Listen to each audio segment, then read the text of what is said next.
ఇప్పుడు ఎన్టీఆర్ గారి గురించి కానీ ఏమంటుండేవాళ్ళు రామలింగయ్య గారు? వాళ్ళు చాలా సన్నిహితులండి ఇద్దరు, చాలా సన్నిహితులు. ఎందుకంటే ఎవరికి తెలియని సంఘటనలు అని చెప్పారు మీకు? చాలా సన్నిహితులు.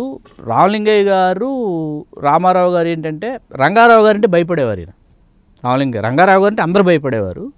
రామారావు గారు ఏంటంటే ఆర్టిస్ట్గా చాలా జోవియల్గా ఉండేవారు. ఎందుకంటే మంగమ్మ శబ్దం సినిమాలో వీళ్ళిద్దరి కాంబినేషన్ చూస్తే ఈయన ట్రాన్స్జెండర్ క్యారెక్టర్ రామలింగయ్య గారిది. ఆ ఫస్ట్ ఎన్టీఆర్ క్యారెక్టర్ ఈయన ఇద్దరు ఎదురు పడగానే తలతో ఢీ కొట్టుకుంటారు అనమాట. చాలా బాగుంటుంది. ఆ తర్వాత గోపాలుడు ఉపపాలుల్లో దాని కంటిన్యూషన్ మళ్ళీ ట్రాన్స్జెండర్ క్యారెక్టర్ ఇచ్చారు, వంటలక్క పాత్ర అనమాట. వీళ్ళు విలన్లు అందరూ తల బద్దలు కొట్టుకుంటుంటారు ఐడియాస్ రాక. రామలింగయ్య గారు లోపల నుంచి వచ్చి వాళ్ళకి ఐడియాస్ ఇచ్చేసి మళ్ళీ లోపలికి వెళ్ళిపోయి గరిడి పట్టుకొని వంట చేస్తారు. చాలా అద్భుతమైన క్యారెక్టర్. రామారావు గారితో కృష్ణ గారితో నంబర్ ఆఫ్ ఫిలిమ్స్ చేశారు ఆయన రామలింగయ్య గారు.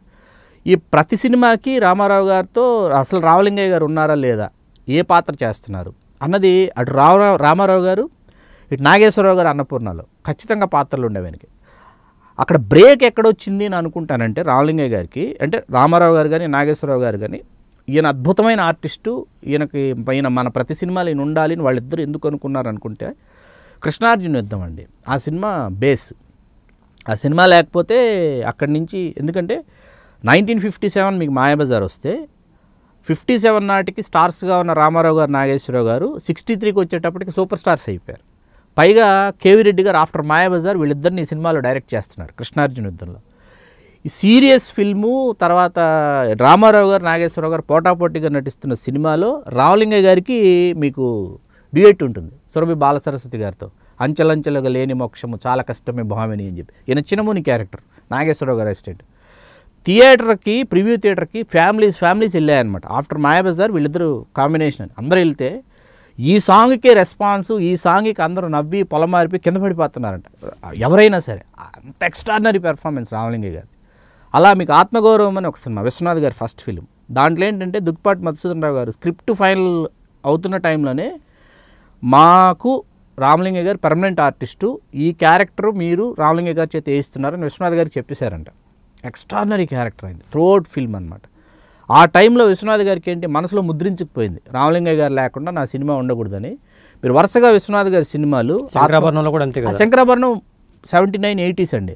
నేను చెప్తున్నది ఇప్పుడు ఆత్మగౌరవం అక్కడి నుంచి వెరీ స్టార్టింగ్ కెరీర్ విశ్వనాథ్ గారు. ఆత్మగౌరవం, చెల్లెలు కాపురం అండి, పిసినిగొట్టు పబ్లిషర్ క్యారెక్టర్. అట్లాగే కాలం మారింది, అందులో స్వాతంత్ర సమరయోధుడు, స్వాతంత్రం వచ్చేసి ఉంటుంది, నేనే ఎమ్మెల్యేని కాన్స్టిట్యున్సీలో, ఏ సమస్య వస్తే ఈయన వెళ్ళిపోతుంటాడు. వెళ్ళిపోయి బాబు బాబు బాబు నాయన నాయన నాయన అని ఆ సమస్యను పరిష్కరిస్తుంటాడు ఈయనే అనమాట. ఈ 3 క్యారెక్టర్లు విశ్వనాథ్ గారి దీంట్లో డైరెక్షన్లో ఎక్స్ట్రాడినరీ క్యారెక్టర్స్ రామలింగయ్య గారు చేసింది. మనకు శంకరాభరణం, సప్తపది, ఆపద్బాంధవుల్లో రాజుగారి క్యారెక్టర్ ఒకటి, ఇవన్నీ తర్వాత క్యారెక్టర్స్ తర్వాత చేసినటువంటివి. ఈ వెరీ బిగినింగ్ కెరియర్ విశ్వనాథ్ గారు. ఇట్లా రామారావు గారు నాగేశ్వరరావు గారు ఏంటంటే వీళ్ళు రామలింగయ్య గారు ఉండాలి మా సినిమాలో.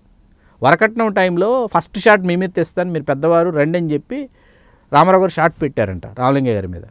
మీకు స్క్రిప్ట్ వచ్చేసింది కదా, డైలాగులన్నీ మీకు వచ్చేసాయి కదా, రెండో డైలాగ్ చెప్పండి అన్నాడు. ఈయన ఫస్ట్ డైలాగ్ నేర్చుకుని వెళ్ళారు. ఈయన చెప్పలేకపోయారంట. ఈయన డైలాగ్ చెప్పలేకపోతే ఆమె అప్పం పప్పం అని అనేస్తే ఏంటి ఏమైంది మీకు, టేకులు మీరు టేకులు తీసుకుంటున్నారు అని. సరే నేను కళ్ళు మూసుకుని కాసేపు అలా నేను సేద్దీరుతాను, మీరు సేద్దీరు రండి అనేసి అలా సేద్దీరారంట.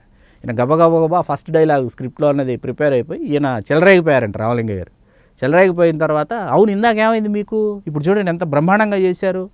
అది మధ్యాహ్నం ఈయన లంచ్ బ్రేక్లో రామలింగయ్య గారు పడుకుంటారండి కాసేపు. ఆయన చెప్తారు, భోంచేసిన తర్వాత నాకు కాసేపు నేను కునుకు తీస్తా, మీరు నన్ను కునుకు తీసుకోనీయకుండా షార్ట్కి పిలిచారనుకోండి, నేను కేకుల్లాగా తింటా, మీ ఫిల్మ్ ఎగిరిపోద్ది, కాబట్టి పడుకొని లేచి ప్రశాంతంగా వస్తా అని వచ్చారు. ఆ రోజు పడుకోలేదట, నెక్స్ట్ డైలాగులు ప్రిపేర్ అవుతున్నాను రామలింగయ్య గారు. ఇది రామలింగయ్య గారు చెప్పిందే. అట్లా వాళ్ళ మధ్య సో మెనీ ఇన్సిడెంట్స్ అనమాట. వాళ్ళు గౌరవాలు ఇచ్చిపుచ్చుకునేటటువంటి. రామ్యామ్య అప్పం అప్పం ఉంది కదా. అవునండి. అసలు అది ఏంటి ఊతపదంగా ఎలా వచ్చింది అది? రామ్యామ్య ఆయనదేనండి. ఆయన ఏంటంటే డైలాగ్ మర్చిపోయినప్పుడు ఆమ్యామ్య అనేసేవారంట. ఆయన చెప్పారు. ఆమ్యామ్య అనేది ఏమైపోయిందంటే ఊతపదం అయిపోయింది. అప్పం పప్పం కూడా అలా వచ్చింది. అప్పం పప్పం మీకు ఎక్కువగా రాఘవేంద్రరావు గారు డైరెక్షన్లో ఉన్న సినిమాలు అప్పం పప్పం, సత్యానంద్ గారు వీళ్ళు కూడా అది అనండి బాగుంటుందని. వేటగాడి మొత్తం అప్పం పప్పమే ఉంటుంది అనమాట మీకు. ఆమ్యామ్య వెరీ బిగినింగు. ఇది ముళ్ళపూడి వెంకటరమణ గారిని అడిగారంట, ఆమ్యామ్య సృష్టికర్త మీరే కదా అంటే, కానే కాదు, దీని పేటెంట్ రైట్స్ అన్ని రామలింగయ్య గారివే, నావి కాదు, ఆయన సృష్టించింది, మేము దాన్ని కంటిన్యూ చేసేసాం మేము కూడా మా సినిమాల్లో అని చెప్పేసి.